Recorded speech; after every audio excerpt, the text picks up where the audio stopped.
السلام علیکم ورحمۃ اللہ وبرکاتہ.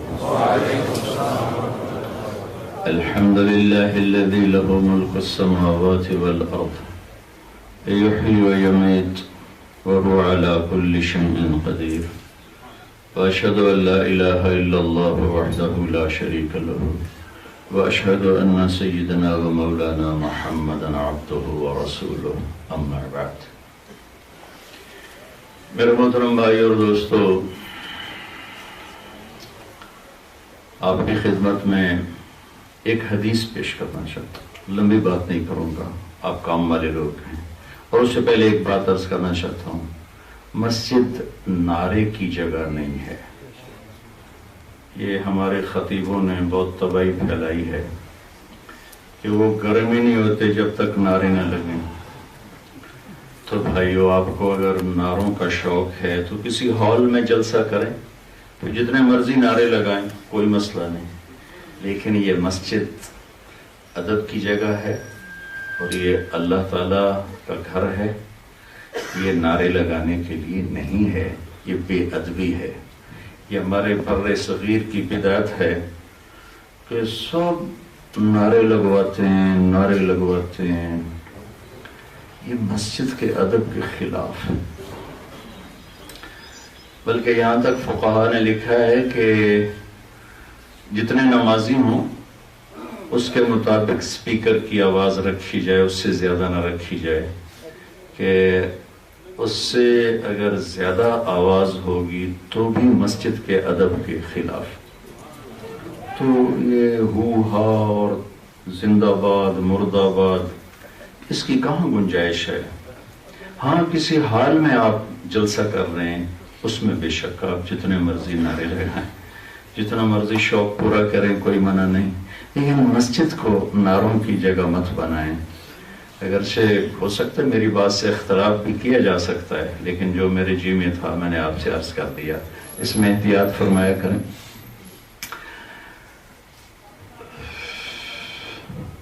اللہ کے نبی صلی اللہ تعالی علیہ وسلم کی ساری زندگی خوبصورت ہے. لَقَدْ كَانَ لَكُمْ فِي رَسُولِ اللَّهِ أُسْوَةٌ حَسَنَةٌ. تمہارے لیے میرے نبی کی زندگی ایک خوبصورت نمونہ ہے. خوبصورت. اللہ کامل بھی فرما سکتے تھے کہ کامل نمونہ ہے، چونکہ آپ کمال پر ہی تشریف لائے، ہر چیز کو مکمل کیا.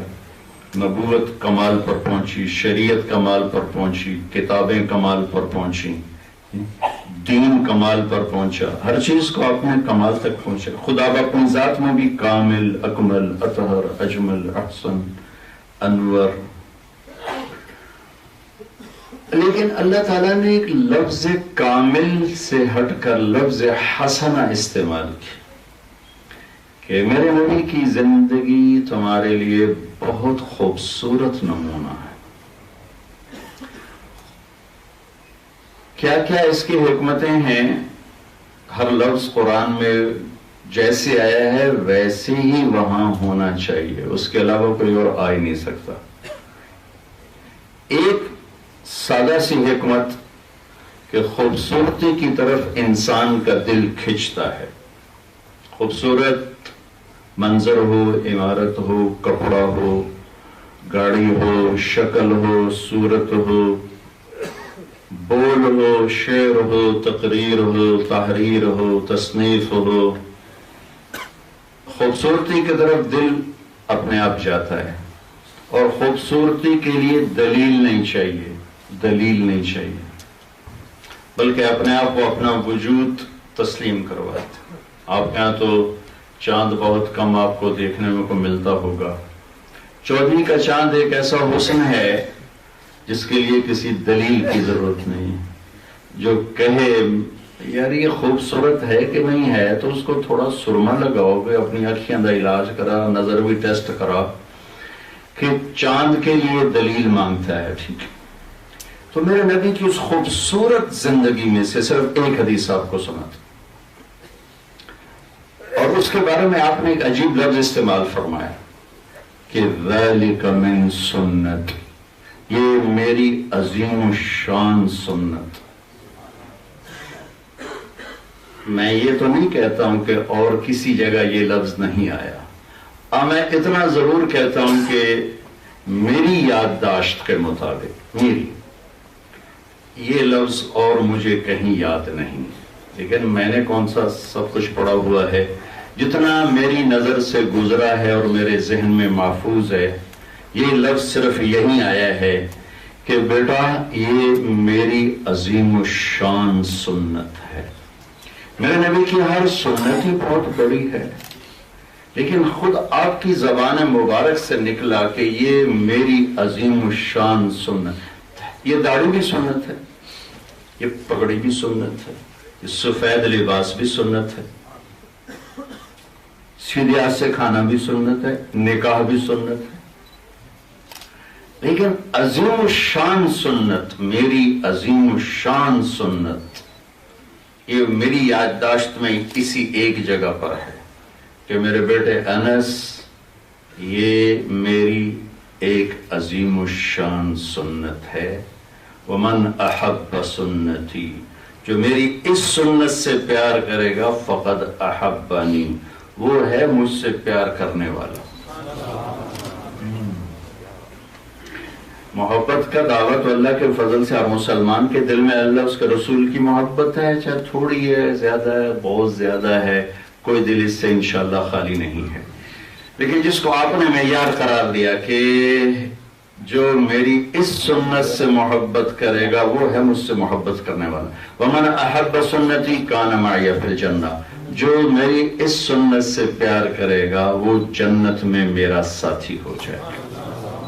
تو اب آپ اس کا فائدہ دیکھیں کہ کیا کچھ ملنے والا ہے، کہ صرف جنت نہیں مل رہی، جنت میں اللہ کے نبی کا ساتھ مل رہا، جو جنت سے بھی قیمتی چیز، جنت سے بھی اعلیٰ چیز کیا ہے وہ؟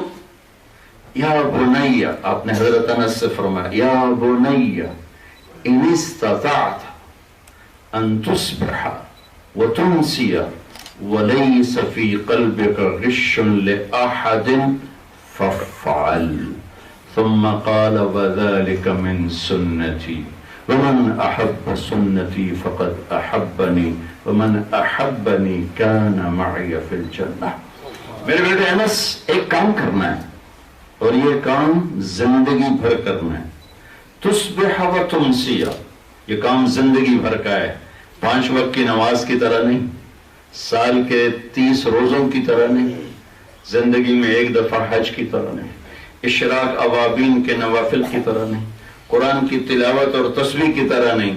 یہ کام زندگی بھر کا ہے، ہر لمحے کا ہے، ہر وقت کا ہے، دن ہو، رات ہو، صبح ہو، شام ہو، خزاں ہو، بہار ہو، گرمی ہو، سردی ہو، جوانی ہو، بڑھاپا ہو.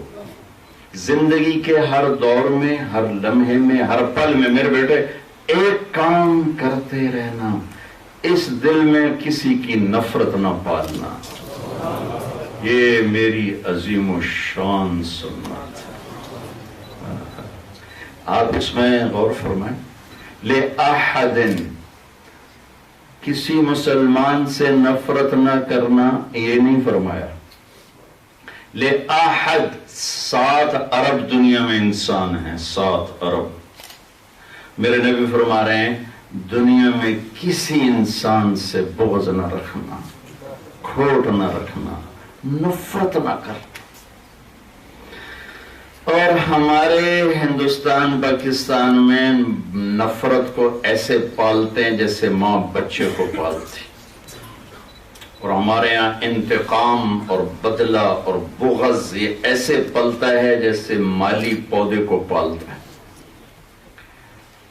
اور میرے نبی اعلان فرما رہے ہیں کہ مجھ سے محبت کرنے والا وہ ہے جس کے یہاں کسی سے نفرت نہ ہو، کسی سے، ہندو، سکھ، عیسائی، دہریہ،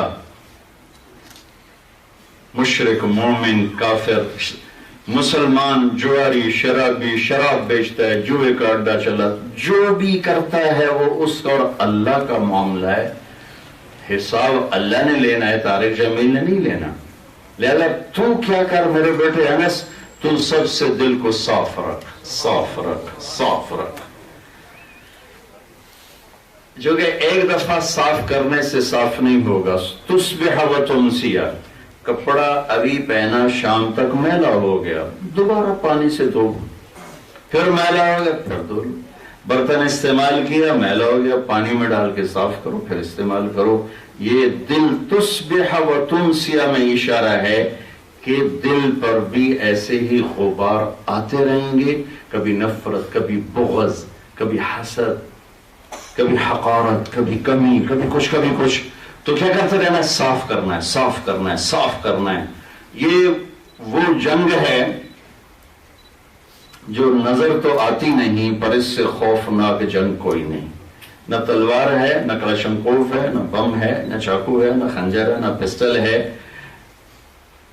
نہ گرمی کا روزہ ہے، نہ 20 گھنٹے کا آپ کا لمبا روزہ ہے، نہ وہ حج کے لیے مکے تک جانا ہے۔ یہ بیٹھے بیٹھی جنگ ہے، اور میں نے زندگی میں ایسی خوفناک جنگ کوئی نہیں دیکھی کہ انسان ساری دنیا سے لڑتا ہے، اپنے آپ سے نہیں لڑ سکتا، اپنے ہاتھوں شکست کھا جاتا۔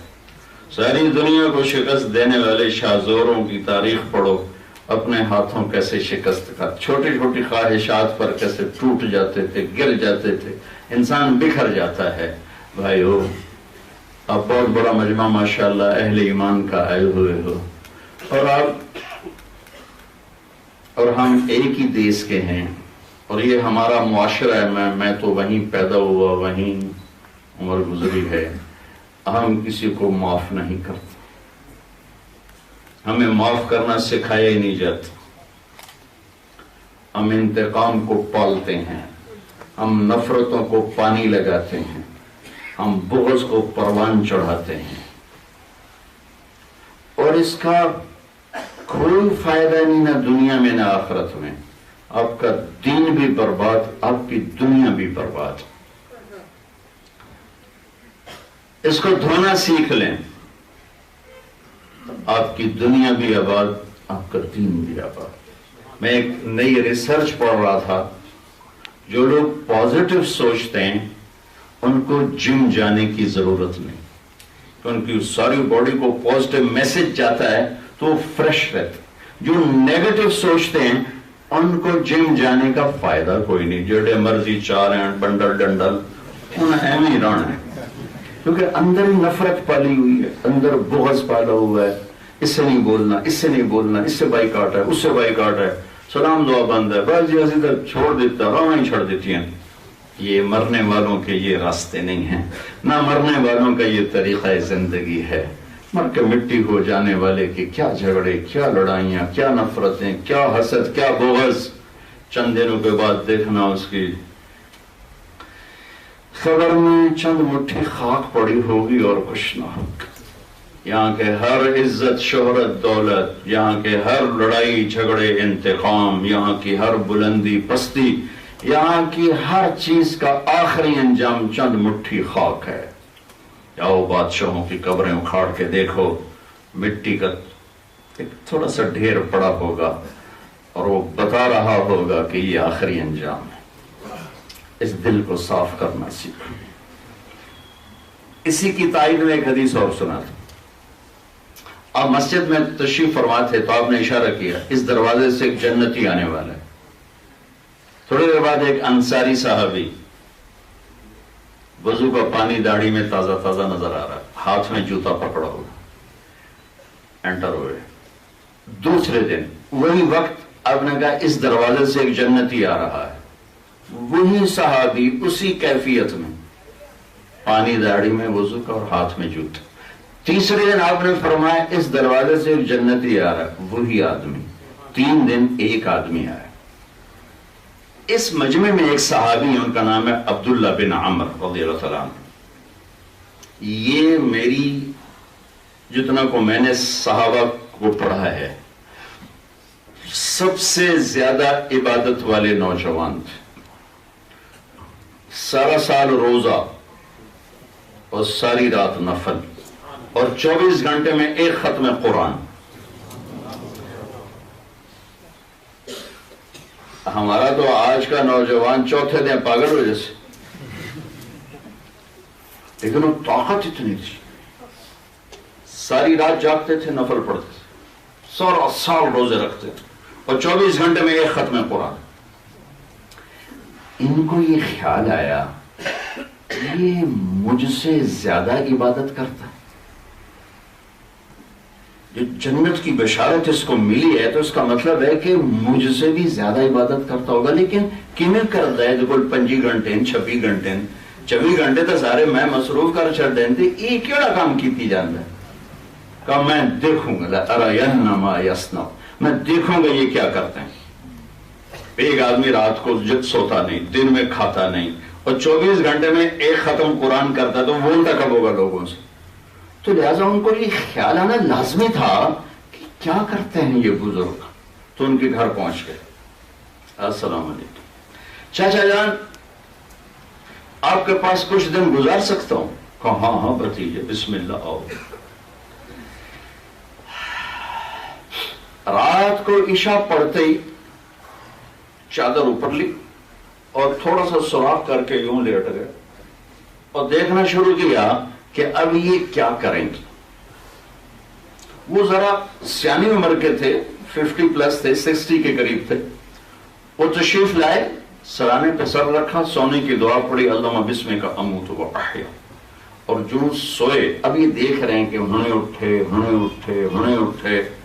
انہیں نہ سجدے سر رکھنا ہے تو چاونا ہی نہیں، تو رونا ہے تو چپ کرنا ہی نہیں۔ وہ جو سوئے فجر کی اذان پہ اٹھے جا کے، یہ تو بالکل ہی آؤٹ ہو گئے، ایک ہی بڑی یہ ستیاں جنت کی تھلب گئی۔ اس زمانے میں تو منافق تہجد نہیں چھوڑتے تھے، منافق تو یہ تو جنت کی بشارت لے رہا ہے کہ ساری رات ستیاں ٹپا چڑھی انہوں بڑی کی، اور اللہ کے نبی تو غلط فرما نہیں سکتے، تو عرش کی تحریر پڑھ کے بولتے، انہوں نے کہا چلو ایک رات اور دیکھوں۔ اگلی رات آ گئی، پھر چادر جلدی سے اوپر لی اور یوں سوراخ تھوڑا سا کر کے اور ایک آنکھ سے دیکھنا شروع کیا کہ آج رات ضرور ایسی گزاریں گے، کوئی ایسی عبادت کریں گے جو میں نہیں کرتا۔ ممکن ہے ساری رات سجدے میں گزار دوں، ممکن ہے ساری رات رکوع میں گزار دوں۔ وہ تشریف لائے، اللہم بسمک اموت و احیا، ہو گئے۔ جو فجر دی اذان سے اٹھے وہ تو پھر اور پریشان ہو گئے، ابھی ایک ہی بڑھ یہ ساری رات ستا رہ جاندہ ہے تو جنت کتھوں کم آ گیا، پریشانی اور بڑھ گئی۔ کہا ایک رات اور دیکھوں گا، شاید آخری رات کوئی ایسا کام کرے جو میں نہیں کر رہا۔ تیسری رات بھی وہی چکر اور آگے بھی وہی چکر، ہونا سر نہ کہتے ہو گئے، ساری رات سوتے گزارتے، فجر کی اذان پہ اٹھے تو پھر وہ نہیں رہ سکے۔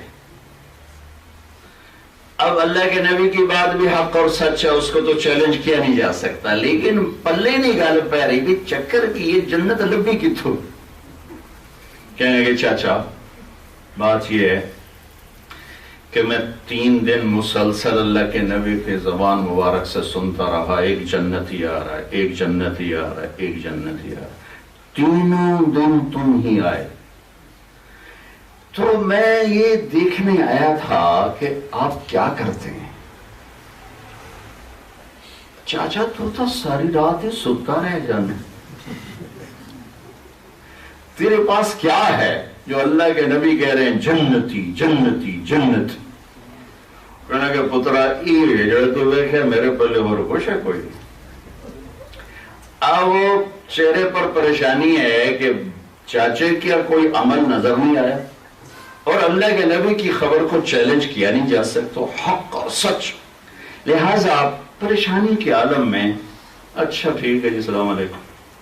جب دروازے تک پہنچے نا، کہنے لگے پترا آ جا، ہوں تینوں اصل گل دساں، آ جا، آؤ میں تمہیں اندر کی بات بتاتا ہوں۔ ہاں جی فرمائیں۔ تو یہاں ہاتھ رکھا کہ یہ جو دل ہے اس میں کسی کی نفرت کوئی نہیں، اس میں کسی کی نفرت کوئی نہیں، یہ جو میرا دل ہے نا کسی کی نفرت نہیں۔ اور اللہ تعالیٰ جب کسی کو کوئی عزت دیتا ہے، رزق دیتا ہے، مجھے کبھی حسد نہیں ہوا، مجھے خوشی ہوتی. تو ان کا باڈی رسپانس کیا تھا؟ ان کا ہاں ہاں جی ٹھیک ہے سمجھ. ایسے نہیں، تو انہوں نے کہا نا بھتیجے اس دل میں کسی کے بارے میں کوئی نفرت نہیں، اور میرا اللہ جس کو جو دیتا ہے عزت رزق دولت شہرت، مجھے کبھی اس سے حسد نہیں ہوا.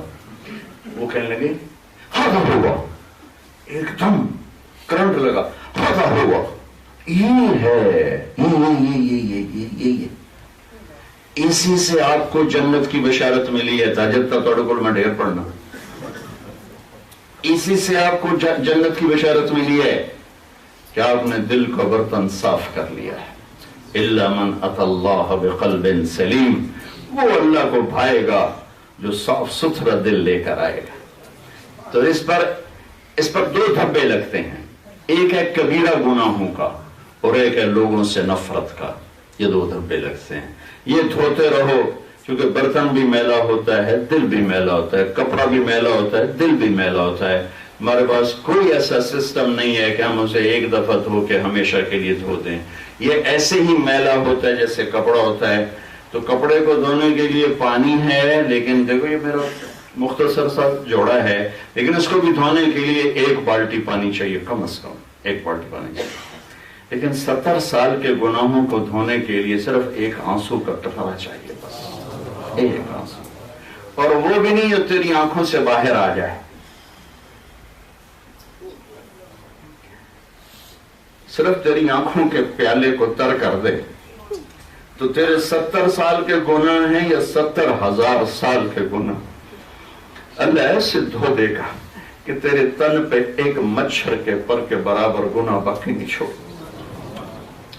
کوئی کہتا ہے جی میرا تو دل ہی بڑا سخت ہے، میں تو رونا ہوں ہی نہیں، میں کی کرنا. اچھا بھائی تو ہائے تو کر سکتا ہے، ہائے تو کر سکتا ہے، نہیں رو سکنا، چل تو کر ہائے میرے رب میں نو معاف کر. تیری ہائے تیرے لاکھوں کروڑوں سال کے گناہ اٹھا کے وہ پھینک دے.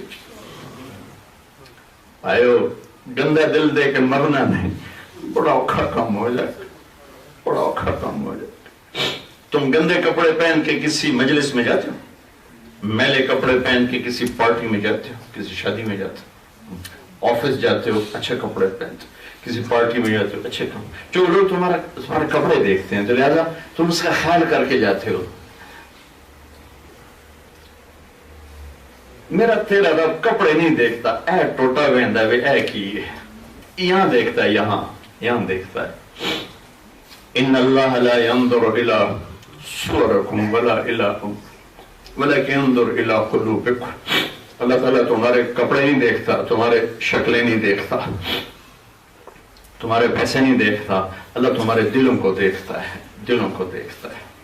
تو بھائیو ابھی ٹائم ہے، ابھی ہم مرے نہیں ہیں، موقع ہے. مرنے سے پہلے اس دل کو صاف کر لیں. گناہ کا دھبا لگے فوراً معافی مانگو اللہ سے. کسی سے بغض نفرت کا دھبا لگے فوراً دھو کے صاف کرو اسے، اور اللہ کو پیش کرو، یا اللہ عمل تو کوئی نہیں انت اے دل صاف لے کے آئے. اس لیے کہ میرے نبی نے عجب بات فرمائی، عبادت والا وہ نہیں جو بہت زیادہ نفل پڑھتا ہو، عبادت والا نہیں جو ہر سال حج عمرے کرتا ہو، جو بہت زیادہ قرآن کی تلاوت کرتا ہو. میرے نبی نے فرمایا جو گناہ چھوڑ دے وہ سب سے بڑا عبادت والا ہے. اتق المحارم تکن اعبد الناس.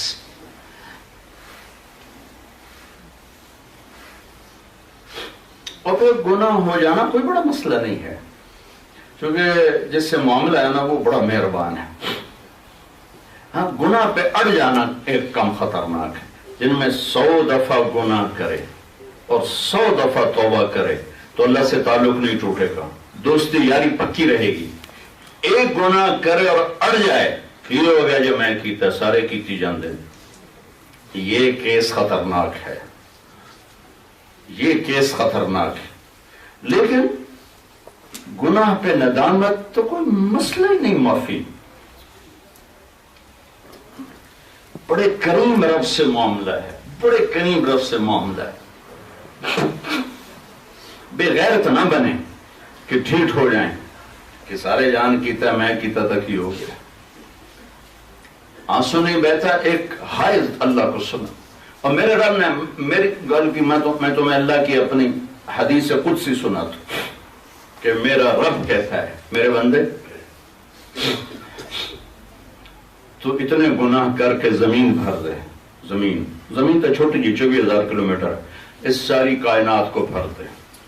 کائنات اتنی لمبی چوڑی کہ اللہ کے سوا کوئی جانتا نہیں. اور پھر اپنے گناہوں کو لے جا کر آسمان کی چھت کو لگا دے. کون کرے گا اتنے گناہ؟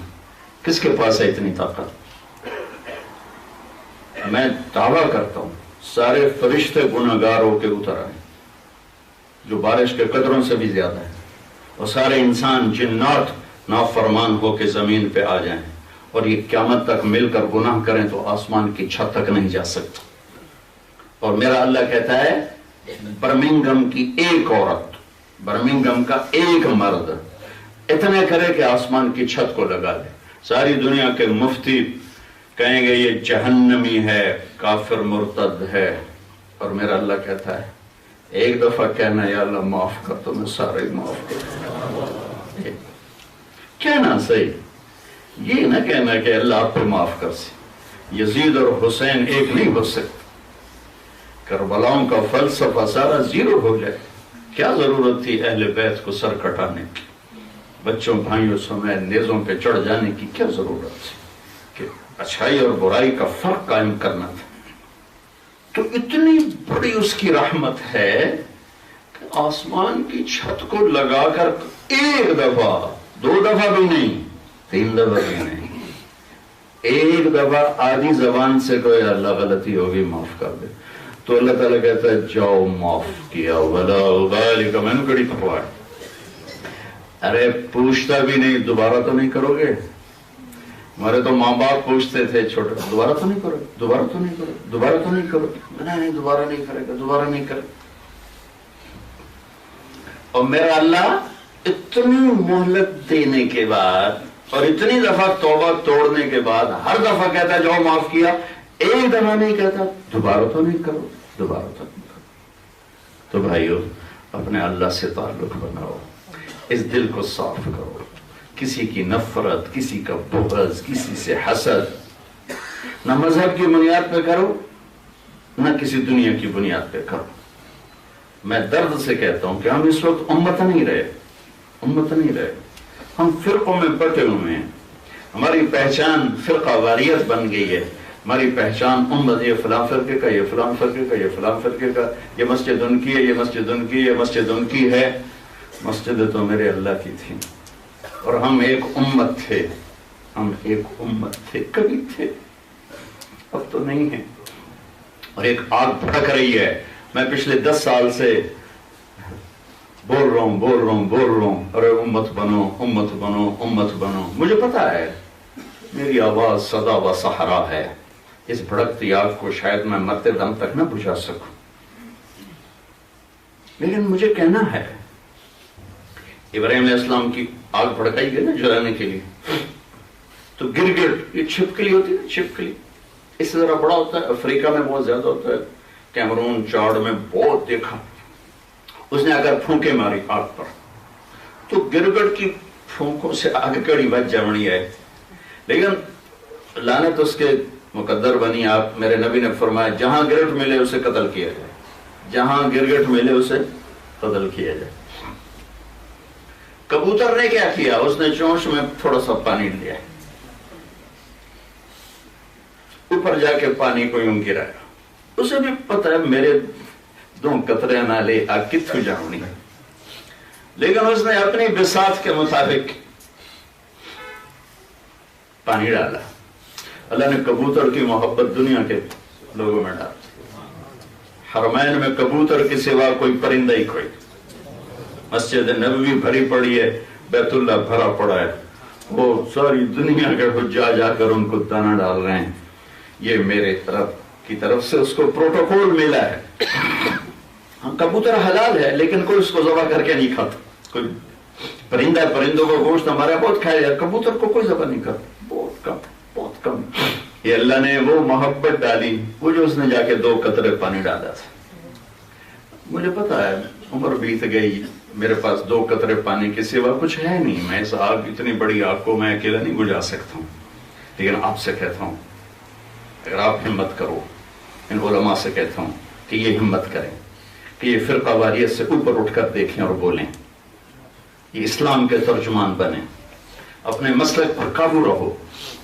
میرا بھی ایک مسلک ہے، میں اس پر کاربند ہوں، آپ کا بھی ایک ہے، آپ اس پر پابند رہو، لیکن امت بن جاؤ، امت بن جاؤ، امت بن جاؤ، دلوں کو نفرتوں سے دھو دو، پاک کر دو۔ میرے رب کی جنت بہت بڑی ہے۔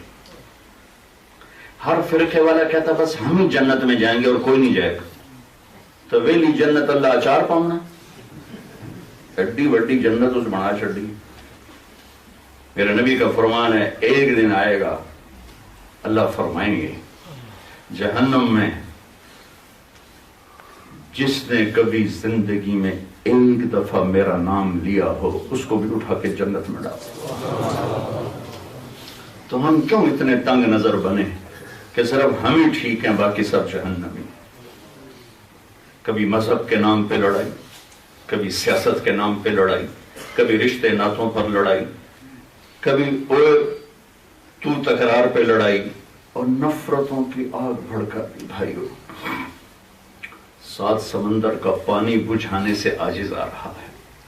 بھائیو 2 باتیں آپ سے میں نے عرض کی ہیں، اس دل کو صاف کرو، اس میں کسی کی نفرت نہ آنے دو، بغض نہ آنے دو۔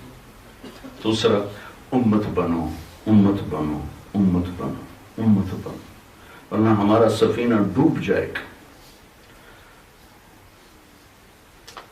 ہم اس کے ڈبونے والے ہیں، تو ادھر ادھر کی نہ بات کر، یہ بتا کہ قافلہ کیوں لوٹا، مجھے راہزنوں سے گلا نہیں، تیری راہبری کا سوال ہے۔ جب بھی امت پہ ابھی ہم زوال میں چل رہے ہیں، یہ زوال کسی سازش کا نتیجہ نہیں ہے، ہماری نااہلی کا نتیجہ ہے۔ کسی کوئی قوم سازش سے ہلاک نہیں ہوئی، اپنے اندر کے عیبوں نے انہیں برباد کیا، اپنے اندر کی بیماریوں نے انہیں ہلاک و برباد کیا۔ تو بھائیو امت بن کے چلو، اللہ کسی کو عزت دے خوش ہو، مبارک دو، اللہ کسی کو نعمت دے اس کے لیے دعا کرو، حسد کر کے کیا ہاتھ میں آئے گا؟ رشتے ناتوں پہ لڑو نہیں، ہم نے رشتہ مانگا انہوں نے دیا ہی نہیں، بائی کاٹ، اگلی کی بیٹی ہے، کوئی بکری تو نہیں تیرے ہاتھ میں نہ پا چھڑ، اس کی بیٹی ہے، اور اب اس نے نہیں دیا تو اس میں لڑنے کی کیا بات؟ لیکن سگے بھائی آپس میں ٹوٹ گئے، بہن بھائی آپس میں نفرتوں کا شکار ہو گئے، ہم بہت گندی باتوں پہ نفرتوں، جو مزاج نفرت والا بن گیا نا، مزاج ہے۔ دل کھلے رکھو، سینے کو شادہ رکھو، معاف کرنے کی عادت ڈالو، درگزر کرنے کی عادت ڈالو۔ فتح مکہ پر میرے نبی پاک صلی اللہ علیہ وسلم کی خدمت میں حبار بن اسود ہے، حضرت زینب کو زخمی کرنے والے، 8 برس اس زخم میں دکھ درد سہ کے وفات پائی آپ کی سب سے بڑی بیٹی حضرت زینب نے۔ کتنا بڑا جرم ہے شخص کا، اس نے آگے ہاتھ جوڑا، ہم نے کہا جو معاف کیا، کلمہ پڑھا ہے جو معاف کیا۔ جی ہم نے رشتہ مانگا، رشتہ ہی نہیں دیا، بائی کاٹ۔ اب اپنا جرم، آپ نے جو فرد جرم لگائی اور اپنے نبی کا ذرا تقابل کرو، سامنے بیٹی کا قاتل کہتا ہے جی معاف کرو، ہم جو معاف کیا۔ یہ انہوں نے ہمیں شادی پہ نہیں بولا، بس ہم نے آج کے بعد بالکل بائی کاٹ کر دیا، انہیں ہمیں شادی پہ نہیں بلایا، انہیں ولیمے میں مل رہا ہے، ہم سے رائے نہیں لی۔ یہ ہماری لڑائی خاندان کی سطح پر، ہماری لڑائیاں یہ، اس نے یہ کہہ دیا، اس نے یہ کیوں کہہ دیا۔ عثمان بن ابی طلحہ سے آپ نے فرمایا، مکے کا دور تھا، بیت اللہ تو کھول دے، اندر جا کے 2 نفل پڑھتا ہوں، جو جاؤ تیرے لیے کھولوں گا۔ تو آپ نے مسکرا کے فرمایا وہ کیا دن ہوگا جب یہ چابی میرے ہاتھ میں ہوگی؟ وہ کہنے لگا وہ دن کبھی نہیں آئے گا، وہ دن کبھی نہیں آئے گا۔ اب کتنی سخت بات ہو رہی، کتنی بڑی تکلیف دہ بات ہو رہی۔ مکہ فتح ہو گیا، آپ انٹر ہوئے، آپ نے حضرت علی سے فرمایا جاؤ عثمان کو پکڑ کے لاؤ، چابی بھی لاؤ۔ عثمان چھپے ہوئے تھے، حضرت علی ان کو پکڑ کے لائے، چابی بھی لائے۔ چابی آ کر اللہ کے نبی کو پیش کی۔ حضرت عباس پاس کھڑے ہوئے، آپ کے چاچا، بنو ہاشم، آپ کے خاندان کے ذمہ حاجیوں کو کھانا کھلانا، پانی پلانا، دو کام تھے، یہ بڑی عزت کی بات تھی۔ تو حضرت عباس کہنے لگے یا رسول اللہ چابی بھی ہمیں دے دیں، چابی بھی ہمیں دے دیں، تاکہ ہمارے خاندان میں سب کچھ آ جائے، حج کا، بیت اللہ، چابی بھی ہمارے پاس، کھلانا بھی ہمارے پاس، پلانا بھی ہمارے پاس۔ چاچا کہہ رہے ہیں اور بہت بڑی بات کہہ رہے ہیں، اور سامنے وہ جس نے کہا تھا جاؤ جاؤ تیرے جیسے کے لیے دروازہ کھولوں گا، وہ یوں کھڑے ہیں۔ تو آپ نے کہا عثمان، وہ سر ہی نہیں اٹھا رہے، عثمان، میں نے شرمندہ ہو کے اوپر دیکھا کہ یہ کیا ہے؟ چابی بیت اللہ، یہ کیا ہے؟ یہ وہ چابی ہے جو تو نے کہا تھا آج میرے ہاتھ میں ہے نا، یہ لے میں تیرے ہاتھ میں دیتا ہوں، یہ قیامت تک تیری اولاد میں رہے گی، کوئی نہیں لے سکتا۔ اور آج بھی چابی حضرت عثمان کی نسل میں چل رہی۔ میرے نبی نے تو یوں کیا ہے۔ ہم چھوٹی چھوٹی باتوں پہ نفرت، یہ کہاں سے اسلام لائے ہو؟ یہ کون سا اسلام ہے؟ یہ کون سا دین ہے؟ یہ کون سی شریعت ہے؟ کس طاقتور جگر کے ساتھ میرے نبی نے اپنے دشمنوں کو معاف کیا، ہم سگے بھائیوں کو معاف کرنے کے لیے تیار، وہ کہہ دیا اس کو، اس پر معاف کرنے کے لیے تیار۔ تو بھائیو، امت بنو، امت بنو، امت بنو۔ ان چھوٹی چھوٹی چیزوں کی وجہ سے نفرتوں کی آگ نہ بھڑکاؤ، ورنہ یہ خود آپ کے گھروں کو جلا دے گی، آپ کے وجود کو زیرو کر دے گی۔ میرے اللہ کے محکم قانون ہے اس کائنات، اس لیے آپ سب بھائیوں سے گزارش ہے، دل کو صاف کرو۔ کسی سے لڑے ہوئے اٹھتے جا کے مل لینا، اٹھتے ہی جا کے مل لینا۔ جو پہل کرے گا وہ اللہ کا محبوب اور مقرب بن جائے گا، وہ پھر تمہیں معاف نہ کرے تو تم بری الذمہ ہو، لیکن اس کو نفرتوں سے صاف کرو، اور امت بن کے رہنے کی نیت کرو، امت بن کے رہنے کی نیت کرو، امت بن کے رہنے کی نیت کرو۔ یہ مسجدیں میرے اللہ کی ہیں، یہ فرقوں کی نہیں ہیں، یہ اللہ کی ہیں۔ سب کے لیے دروازے کشادہ رکھو، ایک دوسرے کو گلے میں لو، پیار کرو، ایک دوسرے کے پیچھے بیٹھو، ایک دوسرے کی سنو، اس نفرت کی آگ میں چلو۔ ہارون رشید نے ایک دفعہ اپنی بیوی سے کہا، غصے میں آ کے کہہ دیا، آج رات تو میرے ملک میں رہی تو تمہیں 3 طلاق۔ ایک دم اس کو ہوش ہے، کوئی مارا گیا، ہوں کی کرا؟ تو اس نے سارے علماء اکٹھے کر لی کہ بھئی اب کیا ہوگا؟ تو انہوں نے کہا اس کو ملک سے باہر نکالو تو تبھی طلاق نہیں پڑے گی، اگر رات آ گئی تو طلاق تو پڑ جائے گی۔ وہ سر پکڑ کے بیٹھ گیا کہ میں کتوں باہر کٹا، کوئی ہوائی جہاز تو ہے نہیں کہ اٹھا کے لندن بھیج دو، گھوڑا ہے سب سے تیز رفتار، اور حکومت ہے اس کی میرے ضلع ملتان تک، کاشغر تک، اتنی لمبی حکومت۔ تو اس نے کہا ابو حنیفہ کے شاگردوں میں کوئی ہے؟ کہا ابو یوسف ہے، کہ ان کا نام یعقوب تھا، ابو یوسف، کون سے بلاؤ؟ امام ابو یوسف آ گیا۔ اس وقت تو کچھ بھی نہیں تھے، بہت غریب تھے۔ چند دن پہلے ان کے ایک یہودی طاقت اور مالدار نے گلی تنگ کر دی، دیوار آگے کر دی، ناجائز تجاوزات۔ تو امام ابو یوسف نے کہا یار غریبوں کی گلی تو تنگ نہ کر۔ تو اس نے آگے تکبر سے کہا جب تو پالکی میں بیٹھ کے آئے گا تو کھول دوں گا گلی۔ تو فقیر دے پتر نو روٹی نہیں لگتی، پالکی کتوں لبن۔ تو اس نے کہا ابو یوسف کوئی راستہ ہے طلاق سے بچنے کا؟ تو انہوں نے بغیر سوچے فرمایا رات مسجد میں گزارے طلاق نہیں ہوگی۔ تو سارے علماء نے ایسے ان کو حیران ہو کے دیکھا بھی کیسے نہیں ہوگی۔ تو انہوں نے فوراً قرآن کی آیت پڑھی وَأَنَّ الْمَسَاجِدَ لِلَّهِ، مسجدیں اللہ کی ہیں، ہارون کی بادشاہی میں نہیں ہیں، اللہ کی، طلاق نہیں ہوگی۔ مسجدیں اللہ کی ہیں، یہ دیوبندیوں کی ہے، یہ بریلویوں کی ہے، یہ اہل حدیث کی ہے، یہ شیعوں کی ہے، یہ کیا فتنہ فساد۔ وَأَنَّ الْمَسَاجِدَ لِلَّهِ، مسجدیں اللہ کی ہیں۔ وہ اس کے جان میں جان آئی، اس نے فوراً 1,00,000 درہم نقد انعام کا حکم دیا، اور ساتھ ہی اسی وقت پوری اسلامی اسٹیٹ کا چیف جسٹس کا اعلان کیا۔